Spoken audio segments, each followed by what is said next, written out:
Regular viewers of this series, hi Mom and Dad, know that we try to poke fun at the absurdities in our line of work whenever possible. But this week's topic is not funny at all. The criminalization of solidarity. You may have heard the story of the Sea-Watch 3 rescue ship and its captain, Carola Rackete. Now, historically, sea captains have had some really troubling obsessions, like chasing after small children or extremely heavy day drinking. Good boy, Snowy. But Carola's obsession is saving lives, and yet she is the one facing legal consequences.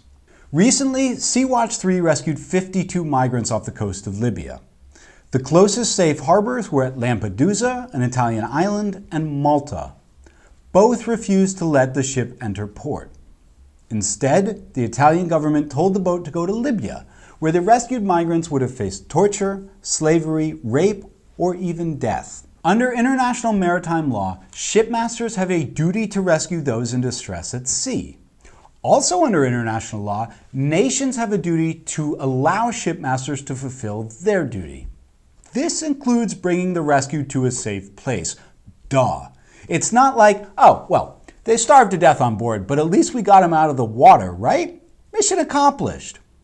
In other words, not saving the migrants in distress would have been a crime. So thanks to some people, the crew of the Sea-Watch 3 would have broken the law regardless of what they did. And let's make one thing very clear.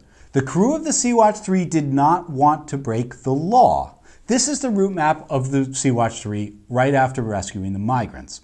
It also happens to look exactly like the best Etch-a-Sketch I ever made. I was 9. It was a giraffe. See? Back to those who really stick their necks out. For more than 2 weeks, the Sea-Watch 3 cruised aimlessly in international waters, waiting for permission to enter port legally. Only when conditions on board became inhuman, when the rescued began thinking about suicide, did the crew force their way into port. Carola was then arrested and put under house arrest. She's since been released, and that's great, but it's also not the point. She should never have been arrested in the first place. And Italy should not take all of the blame. What happened to the Sea-Watch 3 and what has happened to other rescue ships represents a collective failure of the entire EU. An EU-funded investigation found that since 2015, 158 people have been investigated or formally prosecuted for acts of solidarity. In the first 3 months of this year alone, 79 such cases were investigated.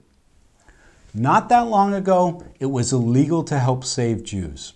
It was illegal to help black people escape slavery. And it was illegal to protest against segregation. Sophie Scholl, Irina Sendler, Rosa Parks, Raoul Wallenberg. Today, we consider these people heroes. Morality is not determined by laws created by people whose moral compass has no magnet. It's up to us which side of history we want to be on.